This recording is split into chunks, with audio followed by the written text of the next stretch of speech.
Hi and welcome along to AFTV Transfer Daily, the show that keeps you up to date with players that have been linked with a summer transfer move to Arsenal. I'm not in America today, I'm not in Spain yet, I'm not in Barcelona. Do you know where I am? Any guesses? Bournemouth. That's where I am today. I'm actually in Bournemouth. We're going to be heading out to Barcelona tomorrow, but actually in Bournemouth today, and we're bringing you Transfer Daily as we do every single day of this summer. Brought to you today by Unibet. Don't forget to check out my article that I've written on Nicolas Pepe, our brilliant new signing who's really been assimilating himself nicely into training. You can check out that article. The link is in the description right now. But yes, in Bournemouth today, not because I'm scouting Ryan Fraser, just out here chilling for the day, but off to Barcelona tomorrow, where Arsenal are going to be taking on Barcelona in their last friendly of the summer. And really interestingly today, all these rumours around about Philippe Coutinho. Yes, Philippe Coutinho, once of Liverpool, Barcelona player, went there for that record-breaking fee of nearly £140 million. It hasn't worked out for him in Barcelona. As a matter of fact, you can say it's been an absolute disaster for him in Barcelona. He hasn't really been getting the game time. The fans haven't really taken to him, and he seems to be surplus to requirements, especially now that Barcelona have done their usual, where they give a player a load of chance, and bought in Antoine Griezmann, which means that Coutinho's playing time is going to be even more limited than when it was last season. And Barcelona actively want to get rid of Coutinho. Their preference, of course, will be to sell him, but nobody's prepared to take him at that sort of transfer fee that they'll be demanding. So they're finding it really, really difficult to decide what to do with Antoine Griezmann. They just got him. That'll probably be him next year. But what to do with Philippe Coutinho now? Because Raul Sanelli, of course, our chief negotiator when it comes to these sort of deals, has got such a good working relationship with Barcelona. Remember, he used to work for Barcelona. All the rumours flying around today are that Arsenal are going to have talks with Barcelona when that game is over or before the game tomorrow. Now, is this just speculation? Is this just talk? Is this just putting one and two together? Makes a great story because we're playing Barcelona? I really don't know. Sanelli, of course, we know has good connections with Barcelona. Did work there, as I said. But could this be a deal that Arsenal could get done? The talk is that if we were to get him, we'd have to spend about 25 million euros on a loan deal or a loan fee, and that's a lot of money to loan a player for 1 year. There'd be an option to buy in there, but how much? I mean, as I said, you know the sort of money that Barcelona paid for Philippe Coutinho. Are Arsenal willing to cough up that sort of money at the end of any loan deal? And then the other thing is, do Arsenal need Coutinho? They just brought in Dani Ceballos. They've still got Ozil, Mkhitaryan.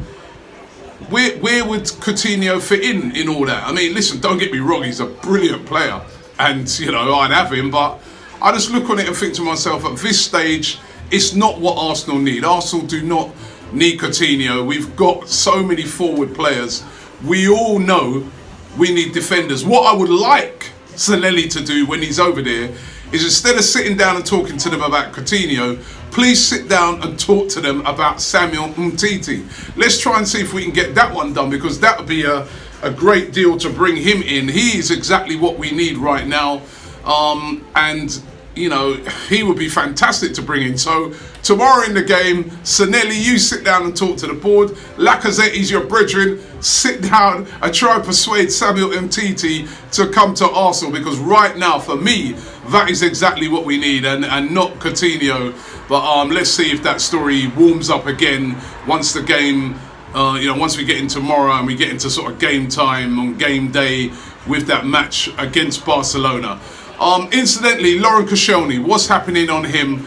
We know that he still hasn't played a game for Arsenal in the pre-season, refused to go on the tour of America.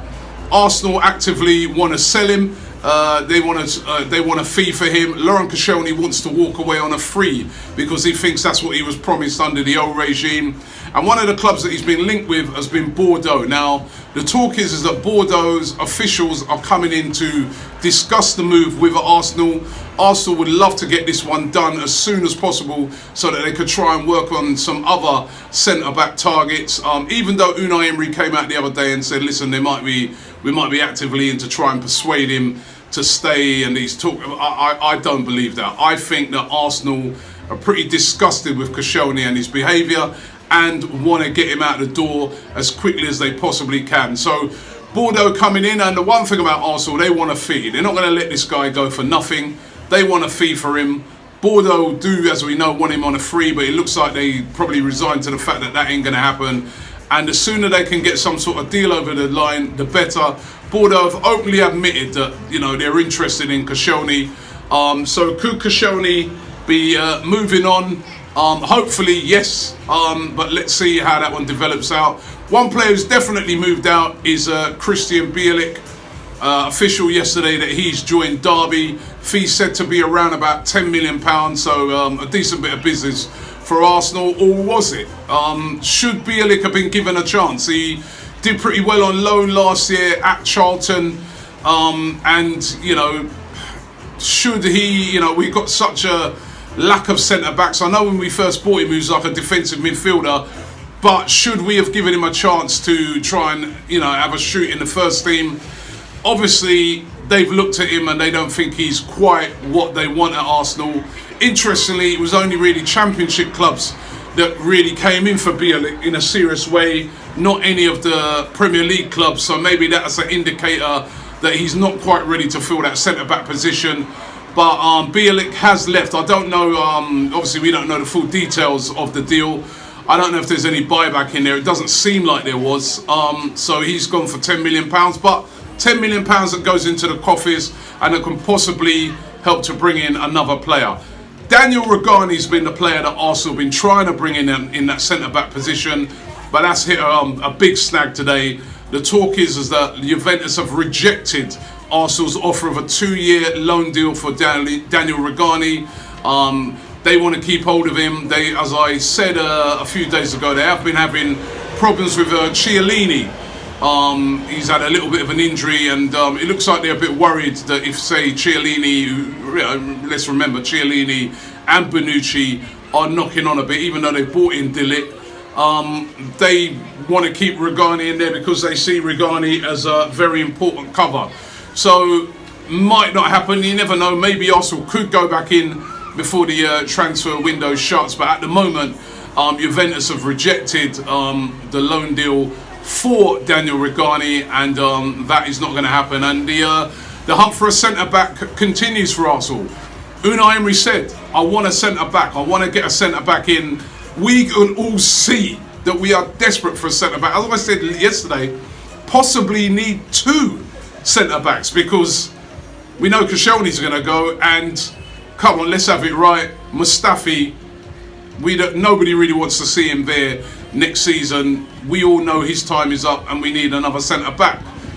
But who's that going to be? And can we move Mustafi out? If we could move Mustafi out, get some funds in for him, add that with a Bielik money, maybe we could go and get someone decent. But time is running out to get a centre-back. Time also running out to get this deal done for Kieran Tierney. As I said yesterday, Arsenal increasingly confident that they're going to get this one done. Tierney wants to come to Arsenal. I think that's without doubt now. Tierney does want to come to Arsenal. But it's just a matter of Arsenal and Celtic thrashing out the final deals for that. Tierney hasn't played for Celtic at all in pre-seasons. He's been nursing back an injury. But obviously they're not going to rush him back when, you know, there's talk of this, which could bring in 25 million into the coffers of Celtic. That although we all know Celtic are a huge club, they don't get the sort of income in that Premier League teams get because they don't get that big TV money up there in Scotland. So £25 million to Celtic, even though they're such a huge club, is a lot of money. So I expect that deal to get done and Kieran Tierney to become an Arsenal player before the transfer window shut. I remember this one yesterday. I asked the question, if we couldn't get Kieran Tierney done at Arsenal, Would you take Danny Rose at Arsenal? Let me get the figures here. 36% of you, 36% said yes. 64%, of which I was one of those. I voted in this myself personally. 64% said no. We do not want Danny Rose at Arsenal. I know he's a good player. Admittedly, he is a great player. But I'm sorry, man. I just remember that goal he scored against us when he made his debut, I think it was. And for me, that's it. Done. I don't want him nowhere near the club, right? But listen, thanks for watching the show. Tomorrow, we're going to be heading to Barcelona. So look out for all of our great content that we're going to be doing as we head over to Barcelona to see Arsenal take on Barcelona. Could Coutinho and Umtiti be on their way back with the Arsenal squad? Who knows? Thanks for watching, and we'll be back tomorrow.